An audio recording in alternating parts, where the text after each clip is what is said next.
Right. Good man. My next one, mate. Obviously, you live in London. Do you still go to matches much? Yeah, I mean, I went, obviously, when I was working at City Square, I went all the time.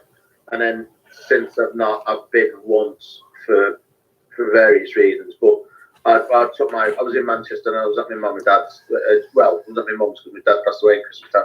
And I thought I'd treat the boys and I took them to City versus West Ham. And I just kept a low profile. Can you talk about City Square? Yeah, mate. I mean, you know what? It was. I spent about 4 years there. It was great. We had a laugh. And then Nigel and I got on really well. And Nigel said, "Let's do this podcast that we did." So at the beginning of the season, we did something. Another Chinese guy. When we couldn't get to China Lake, do you remember? Yeah. I did two things. One was a Spanish guy. We just signed the midfielder, Rodri. And I phoned up my cousin in Spain, and I pretended to be my cousin in Spain, just asking what he thought about Rodri. So I did it all in Spanish because my family is Spanish. And then we did a Chinese guy just going, he missed the plane, didn't have the paperwork, and he didn't have any Jackie Chan films. So exactly. So we came back, we put it out, and a rival podcast slated us, which we knew we were going to get. We just knew because we kept it at half an hour. There was little segments. It wasn't massive, big things. We'd listened to other podcasts. And we thought, right, want to be different, comedy characters, and then obviously one of them, I think he works for 5 Live or produced for 5 Live. Basically, said I was homophobic. I had Ben Shepherd on and Kevin Ollock the first guest, and said I'd made some homophobic comments and I was racist against the Chinese and the Spanish. To which I pointed out, I am Spanish, my family is Spanish. Pretty difficult to be racist against something that you have. And as for the Chinese, it was just an accent. So if I'd have done it in an American accent or a Canadian accent or an Australian accent, would that have been racist? He wasn't racist, you know.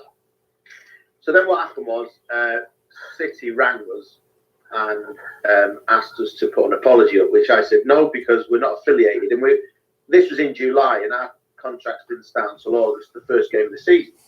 So I said no. And then obviously, to keep the peace, I said, right, okay, we will. So which we did do. And then one of them went to the Daily Mail or Daily Express. I'm not going to name him, but he is on my Twitter.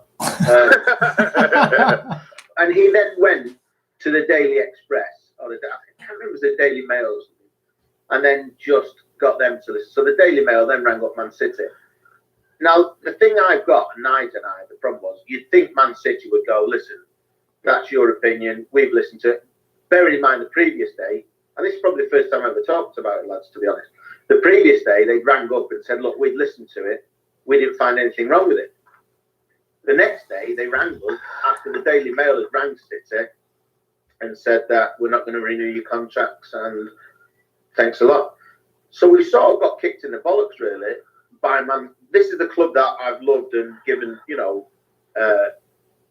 travel backwards and forwards from London, wherever I've worked to make sure I try and get home game to do the City Square. It's a job I loved. And don't forget, I brought stuff to it. I didn't just come to City Square. I said, right, let's do this and took City Square up, and it's, do you know what? It's not easy to entertain 15,000 people on a match day, let alone 52,000 people in the ground at half time. It's not. And when it's freezing.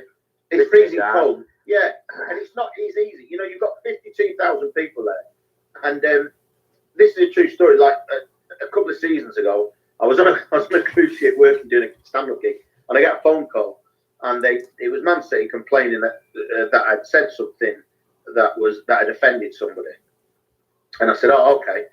And you'd think that would be it, But they said, look, they really offended. And I was like, well, what was the attendance that day? And this person at City said, oh, it was 54,000, whatever. I said, well, you ring me back when there's 54,000 complaining, rather than ringing me when there's just one person complaining. And that was it. It was just one person. Yeah, because you're not. And you know what it was? I think I said something like, "If you come with your carer," and this bloke who had an autistic son wrote in and complained that it offended his kid, and I was like, I don't think it did. I don't think it would. But what they did was then give that guy 2 complimentary tickets and a meal to the derby. So I said to my mate, listen, if you want a ticket for the derby, you can't get one. just ring in City and complain about me. Not only will you get 2 free tickets, you'll get a meal. So the thing that annoyed Nigel and myself was that there was no support from City. You know, after everything that he'd done, it was just a case of, right. So what they did was they tried to keep face and sort of just said, look, we're not renewing. We didn't get sacked because we weren't under contract. We just didn't get our contracts renewed. And I was like, not a problem. But it's sort of backfired because the amount of people that have said it's crap now and this, that, and the other, it's just, you know, and I don't think I'd ever would go back now, even if they turned around tomorrow and said, look, to me, I'd be like, if you couldn't have supported me at the beginning, you know, and don't get me wrong, I had a nice time there, and you know, it was a good gig and it was nice, but it's not the easiest gig, you know, especially on a day when it's pissing down with rain. You've got to get on stage and make 10, 12,000 people laugh. A League Cup match again. Yeah. And then at half time, you know, they say, right, we've got this to do, and you're like, that is the biggest pile of crap. And they go, yeah, but you'll make it funny, and I'm like, no, it doesn't work like that. You know, it's just, and that was it basically. That person knows who it is. It didn't affect me as much because it was just a gig for him. But Nigel did, because he just had a little baby. He was on Galaxy Radio in Manchester. It could have affected his job. But what they said was, I can't understand how a big club like Man City didn't back it. And that's the disappointing thing. That's really upset me, you know. Was it anything? Matt, do you think? Go on, sorry. Oh, sorry. No, I was going to say. It comes from this like over-the-top PC Twitter world that I think they get like so many like. I'm not just calling dippers out here, but like a Liverpool supporter base would jump on something like that, going, "Oh well, he's racist and Man City's carried him going." Do you reckon that's what they were scared of, or? Yeah, it was just you know what, you know as well as I, you know, it's like trying to do a podcast to keep people interested in, you know. And I'm fortunate, and I'm fortunate. We've had the experience. We know what it, you know.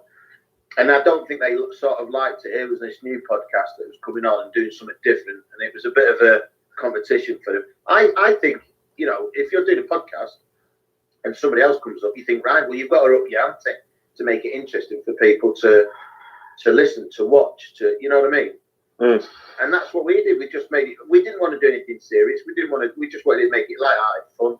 We always had a City guest on, you know, and we had some. We still do, but obviously we're not doing it now. But we've had some great guests on, and people have commented and said, "Oh, it's been really interesting." And we did a great skit where we bring up. We'd have a big guest at the end, and we'd always run out of time, no matter who it was. We'd always run out of time for him, you know. Vincent Kompany, David Silva. We just, Nigel go right, and it was just to run out of time, and people just said it was funny. They could see the joke come in, but they always laughed.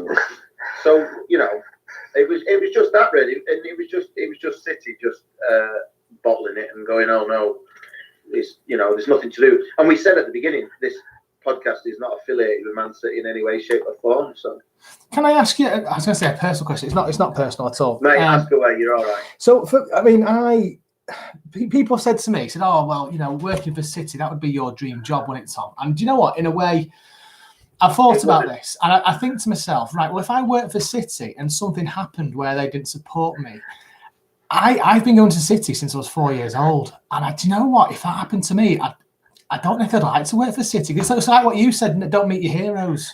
Imagine if your hero turned out to be a wanker. You'd be gutted, wouldn't you? Just like if City didn't support you in that way. Has it tarnished your thoughts about City in any way? Yeah, listen, I've seen what goes on in there, you know, and I'm not I want to tell you because I don't need to go out like, but I've seen the way it's run, and it's just not the club that you would think it is, mate. Honest to God, trust me. You know, the people that work there, there's so many chiefs, and there's just hardly any Indians. Corporate machine. Yeah, and you were going right before when you said about this. Somebody said that it's snowflakes. It's an era of snowflakes, you know. Yeah. And it is. You know, the bloke went, "I'm offended that you said." I said, "Well, I'm offended that you're offended." Where do we go? You know, it's like, and the thing with comedy is, and being a comedian, you're never going to make everybody laugh in that one room. You're never ever going to make everybody laugh. There's always somebody here that you'll be jealous or just think you're a prick. You know, and that's the way it is. Well, the majority of the City fans are sort of made laugh, and that was the the same time, we're working class. We're working class people, you know. And I'm the first to say, well, hold on, I mean, that's a bit expensive. And the reason I liked it was because if I saw a kid that didn't have a lot of money or with a mum and dad, I'd make sure that they got the ticket to go and see the players on the red carpet, you know. And I didn't want to be told who I had to give the tickets to. I wanted that kid to go and have the tickets too. I remember there was a lad there with his dad and he didn't have a ticket, but he'd come down just to experience it. So I went and got a couple of tickets for him. Did you really? That's brilliant. Yeah, mate. Yeah, because he'd just come down and the kid, there was another lad that had come down, he was only 15, and he just reminded of me going to Main Road. And he was a really nice lad and we'd used him the previous week. And I think it was a Champions League game. And I said, oh, you're going to the Champions League game? And it might have been Bayern Munich, I can't remember. And he went, oh, no, I can't get a ticket because my dad's not working and I can't afford it. And I said, look, just be here when we play them and I'll make sure you've got a ticket. And I did. I got him a ticket. He went in the ground and he was, you know. Oh, good on you, mate. I love that. Bags of sweets and, you know, now I've got toothache from him. So you gave me some free tickets. Well, you gave our young man some free tickets once. You got our lass and Babby on stage and then you told everybody I were there to propose.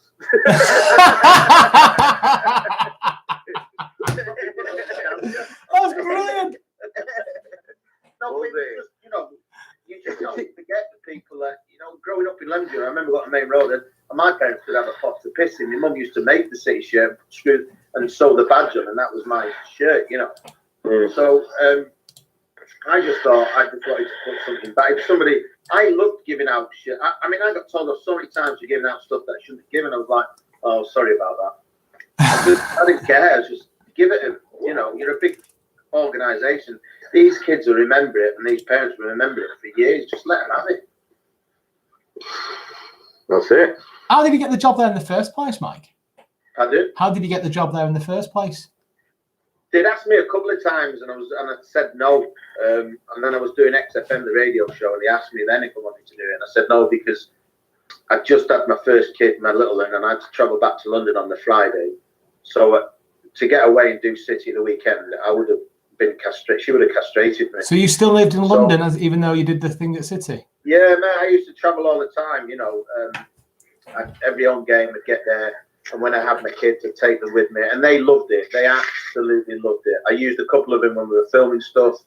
They loved it. They absolutely loved it. You know, they were more upset than me when I didn't do it. I had to tell them, look, I'm not going to be working at City anymore.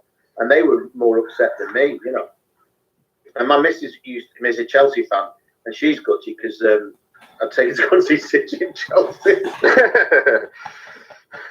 But I used to get guests for City Square. You know, they'd be short of guests, and I'd say, right, I'll ring up so and so, I'll get so and so, and I'd get, you know, and I'd sit down and write and say, right, I've got this idea, we should do this.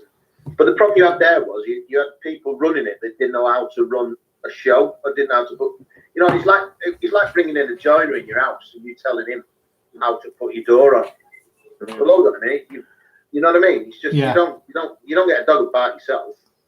Right, and sort of got all this experience. I'm going, well, that doesn't work. But you need to the point in the end. I was like, you know what? Just tell me what you want to do. I'll do it. I'll turn up, do it, and go. And that's how it was. Really, it was a shame. Really, it's a bit sad that it is. You know what you said before? Does it tarnish? It hasn't. I've been invited back, like Dennis Tuton's first ring up and say, look, anytime you want to come, just ring me. Come in the box. And I was like, yeah.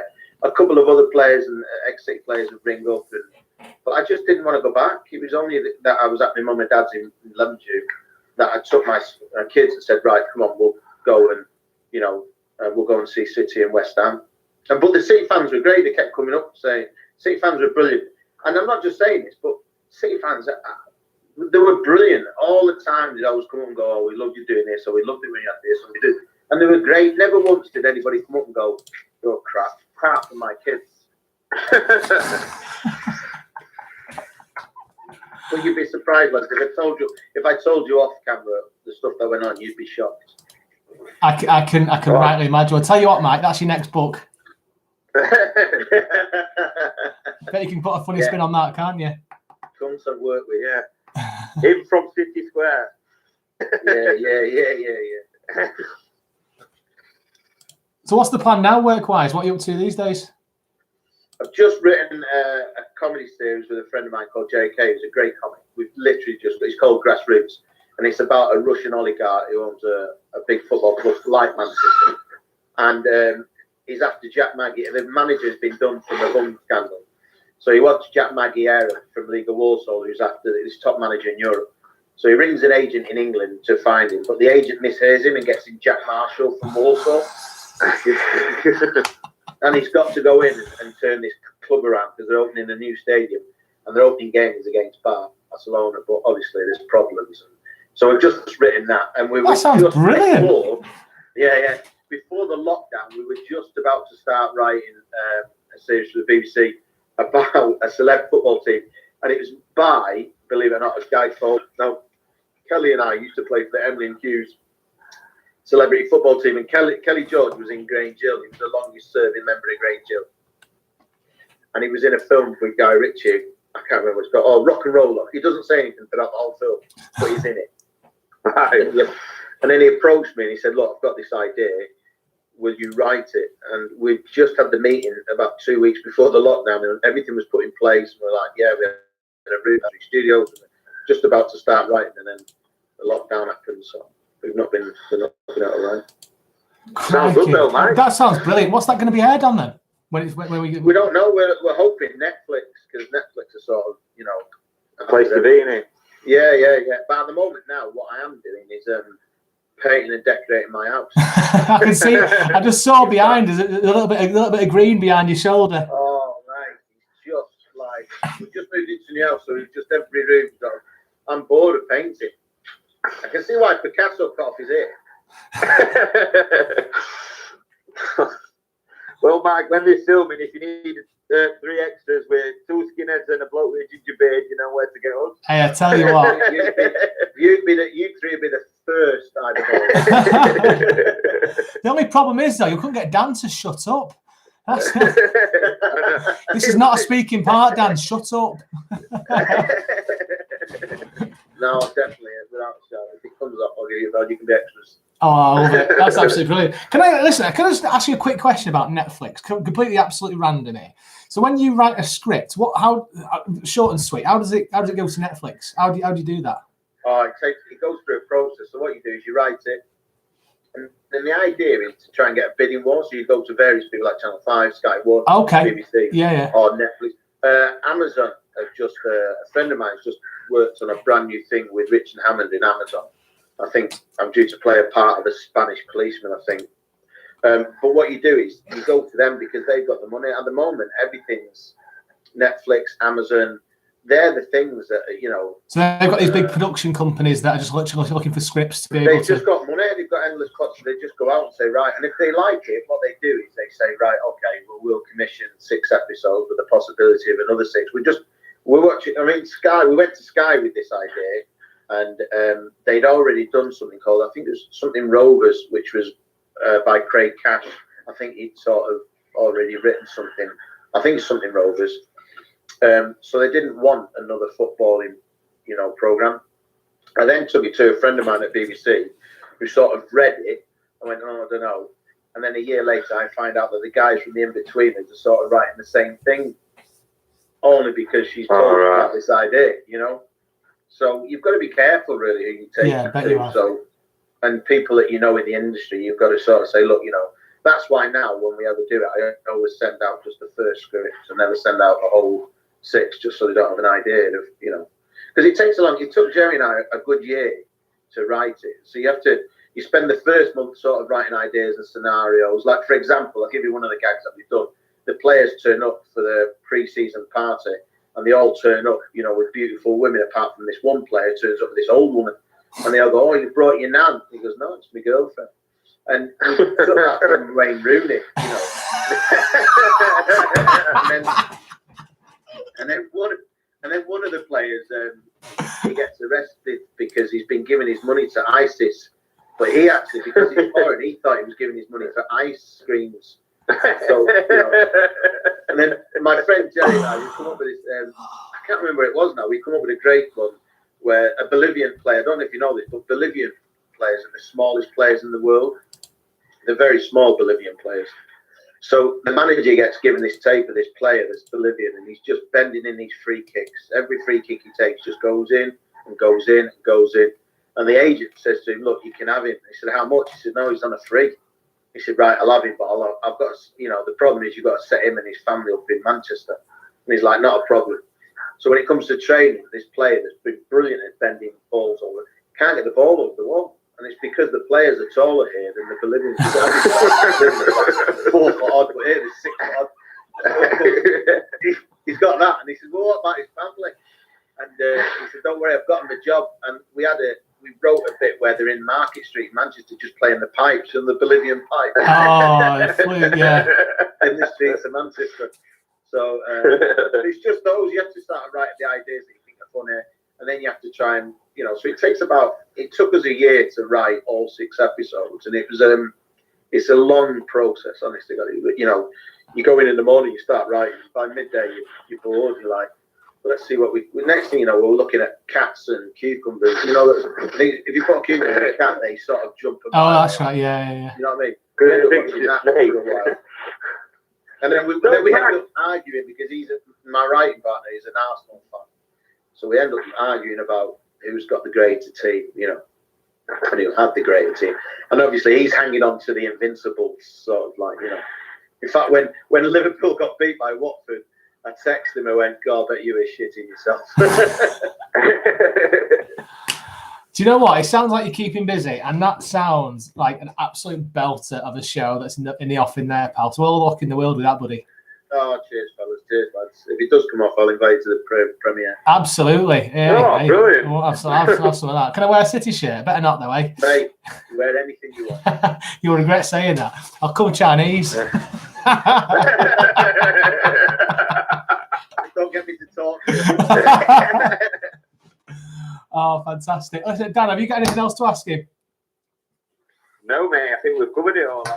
I'm happy. I don't think I've smiled so much, Mike. You've generally made me laugh there. Brilliant. Oh, mate, you're more than welcome. Thank you, fellas. It's good luck with it all. I really appreciate it. Good luck. I wish you all the best with it. Listen, keep in touch, my mate. I'll catch you later. Thank you so much for your time. Take care, lads. Cheers, pal. Have a nice Bye-bye. Bye, lads. See you later, mate. Bye.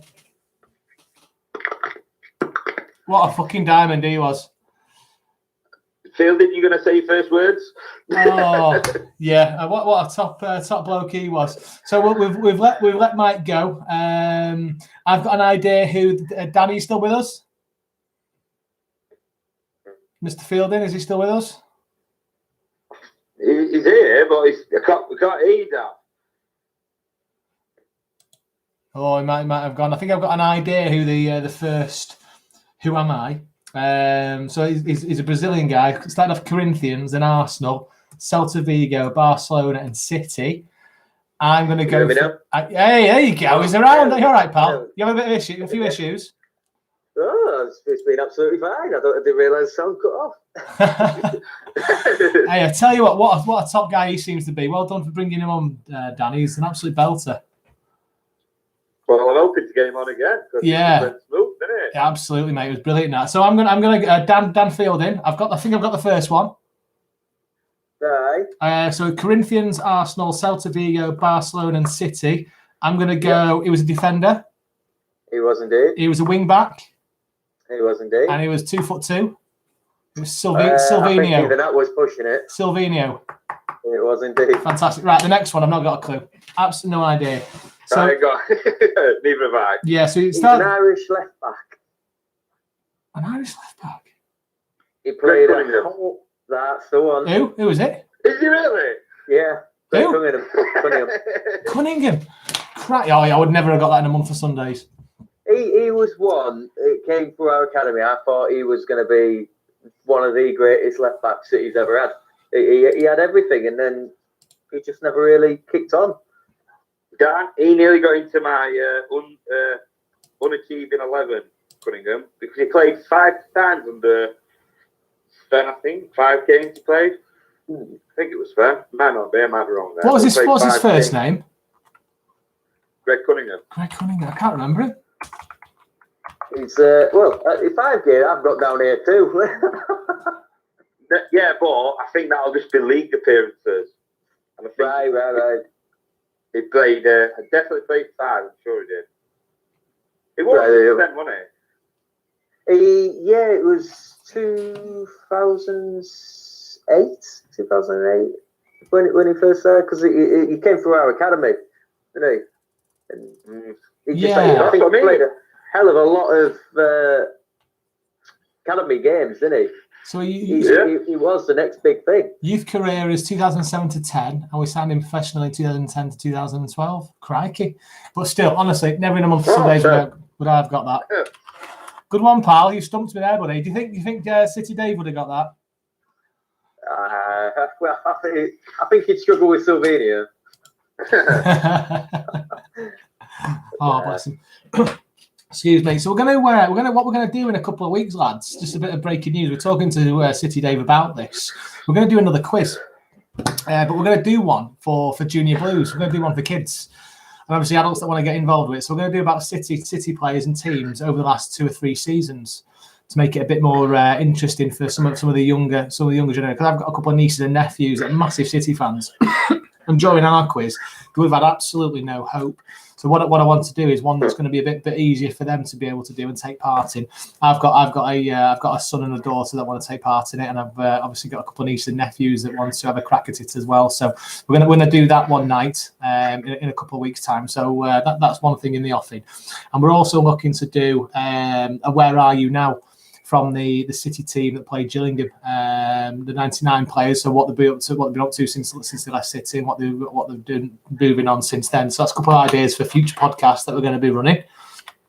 Yeah. So hope you like that. And have you got anything else to add, lads? Because I'm pretty much done. I thought it was brilliant, Mike. It was brilliant, but we've got more good guests coming up. Have we? Come on, Macken next week. John Macken coming on the show next week. Can't wait for that. Week after is it Keith Curl? Keith Curl the week after that, yeah. So we're doing all right, aren't we? People are chomping at the bit to come on our show at the moment, so it's fantastic to see. If Ian Bishop and 5 Pints in lads are listening, text me back.